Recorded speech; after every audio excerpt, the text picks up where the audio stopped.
नमस्कार, मैं संतोष सिंह। देखिए, ये जो ऋषुश्री का मामला है ना, ये ऋषुश्री का मामला एनडीए सरकार के गले की फांस बन जाए तो कोई बड़ी बात नहीं होगी। ठीक है ना, आज वो मीडिया का दौर है ना, वो जुडिशियरी का दौर है।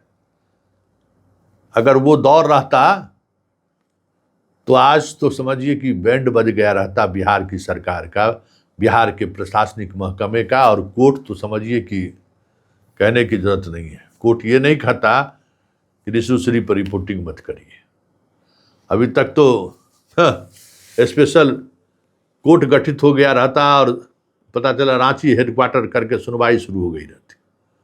लेकिन समय समय का बात है। अब भ्रष्टाचार को लेकर जो है सो कह सकते हैं कि सरकार, जनता, कोर्ट, मीडिया सब सहज हो गया है कि भ्रष्टाचार जो है सो एक अधिकार है और उस अधिकार का सब कोई अपने अपने तरीके से इस्तेमाल करता है। इसलिए कोई नई बात नहीं है। लेकिन एक बात है जिस बात को लेकर हम बार बार कह रहे थे कि ये घोटाला नहीं है, यह बिहार के खजाने का लूट है। हमारे आपके गरीब जैसे लोगों के पेट काट कर जमा की गई राशियों का लूट है भाई। और आज उसी लूट को लेकर सांसद, आरजेडी के सांसद सुधाकर सिंह ने जबरदस्त हमला बोला है सरकार पे और परत खोल कर रख दिया है कि आनंद किशोर को कैसे सरकार बचा रही है। पूरा लाला लॉबी जो है ना, ऊपर से नीचे, पत्रकार, जुडिशियरी, प्रशासनिक महकमा में, भाई रे बाबा, आज तक ऐसा नहीं देखी थी।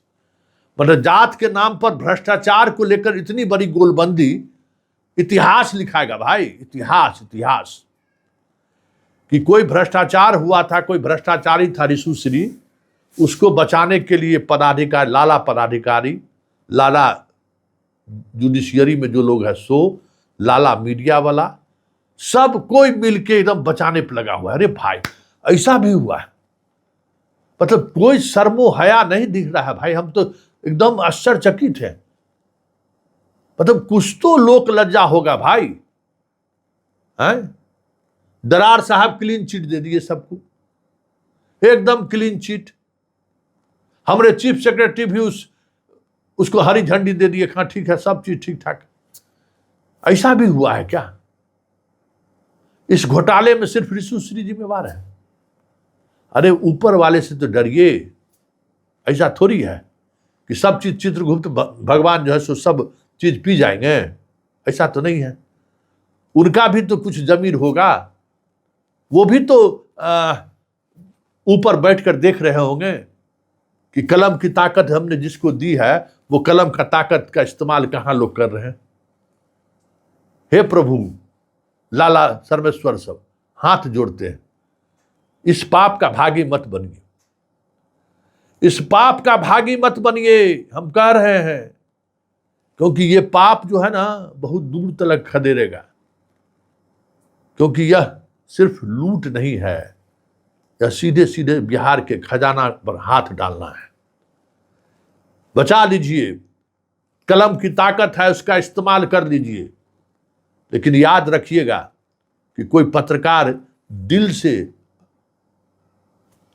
बद्दुआ दे रहा है आप सब लोगों को कि अगर ईश्वर कहीं है और कहीं अगर मौजूद है किसी न किसी रूप में,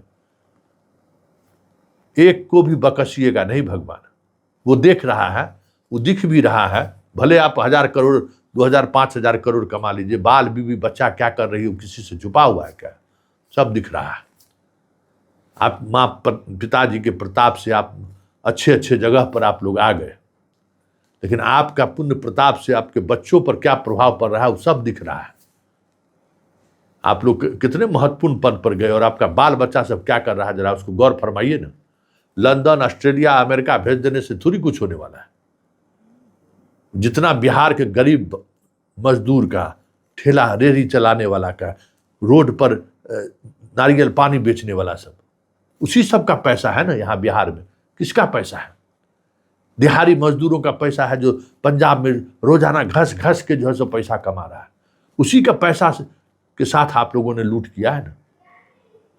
तो जरा सुनिए सुधाकर सिंह को, इस पूरे लूट की कथा को, और किस तरीके से सरकार लूट के नायक को बचा रहे।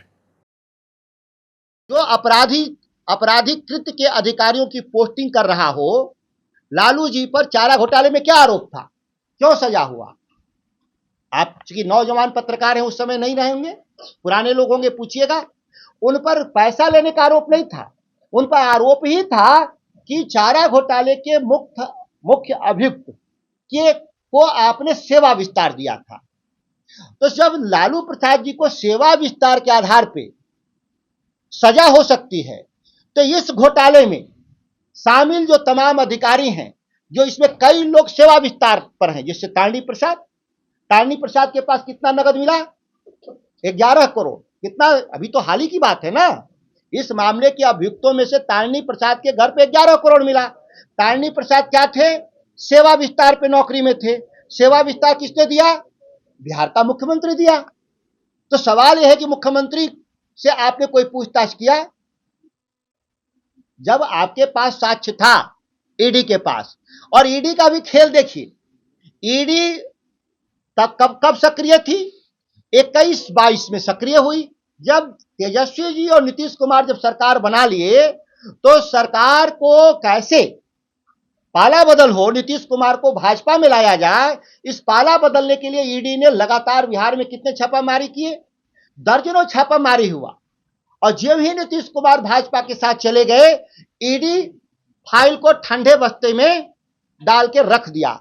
ईडी कब सक्रिय होती है? जब मिस्टर एक्स ठेकेदार, अच्छे कोर्ट का, तो मिस्टर एक्स ठेकेदार रीशु श्री जाते हैं यह कहने के लिए हाई कोर्ट में कि हुजूर हमको बेल दिया जाए।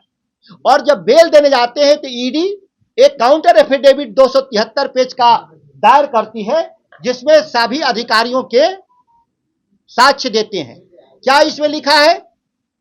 इसमें लिखा है कि नगर आवास विभाग और नमामि गंगे परियोजनाओं में व्यापक पैमाने पर घोटाला हुआ, और इसमें 265 करोड़ रुपया ऋषि श्री के पास गया, और ऋषि श्री ने अधिकारियों को दिया। किन अधिकारियों को दिया? नगर विकास विभाग के अधिकारियों को, राजनीतिक नेताओं को, और वित्त विभाग के अधिकारी को दिया। दिखा है कि नहीं? तो वित्त विभाग का कौन अधिकारी है? वित्त सचिव कौन है? आनंद किशोर। 10 दिन पहले तक बिहार के वित्त सचिव कौन थे? आनंद किशोर, जिनके बारे में मैंने 1.5 साल भी पहले कहा था कि यही असल घोटाले के सबसे मुख्य कर्णधार हैं। और जहां जहां गए, जहां जहां चरण पड़े, वहां वहां बंटाधार। ये जहां जहां साहब के चरण पड़े, वहां वहां उन्होंने बंटाधार किया। ये मैं उन पर आता हूं, दूसरे विभाग का, शिक्षा विभाग का भी आऊंगा।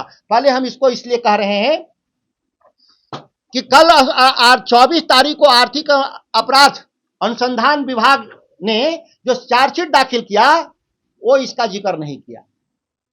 इसमें किसी भी अधिकारी का दंड उन्होंने चार्जशीट में नाम नहीं डाला। तो क्या ये मानता है आर्थिक अपराध अनुसंधान कि इसमें कोई दम नहीं है? ये फर्जी दस्तावेज है जो भारत सरकार की जांच एजेंसी ने कहा है, सबूत सहित कहा है। क्यों? क्योंकि जो संजीव हंस पे कार्रवाई हुई है, वो जल संसाधन विभाग के भ्रष्टाचार पे हुआ है, न कि नगर विकास। और ये कह रहा है कि 200 ऋषि श्री जो है 265 करोड़ नगर विकास के ठेके में कमाए हैं। तो इसका हिसाब कौन देगा? ये असल सवाल है, क्योंकि इसी सवाल में आनंद किशोर लीड कर रहे हैं पूरे ब्यूरोक्रेसी को, आकर के दीपक कुमार के नेतृत्व में, जो दोनों आपस में रिश्तेदार भी हैं। मैंने पिछली बार भी कहा था। और ये लोग आज देखिए, इनको महत्वपूर्ण विभाग में बैठा दिया गया। किस विभाग में अब है? ये है जलवायु परिवर्तन, वन एवं पर्यावरण। इस राज्य के पास सबसे ज्यादा जमीन किसके पास है? वन एवं पर्यावरण, जंगल विभाग के पास जमीन है। इसलिए बैठाए गए हैं कि अब ये जमीन सरकार का उद्योगपतियों को देंगे, जंगल कटवाएंगे। इसलिए इनको वहां बैठाया गया, क्योंकि अब इस राज्य में भ्रष्टाचार करने के लिए पैसे अब सरकारी खजाने में है नहीं। यह भी सत्यापित तथ्य है। कि ये जब ये वित्त सचिव बने 2,36,000 करोड़ रुपए कर्ज था, 2,36,000 कर्ज था। और ये जब वापस गए तो कर्ज कितना हो गया बिहार पर? 4,81,000 करोड़, मतलब लगभग 2 लाख करोड़। इनके रिजीम में 2 लाख से करोड़ से भी कुछ ज्यादा, करीब 2 गुना ये इनके रिजीम में कर्ज बढ़ता है।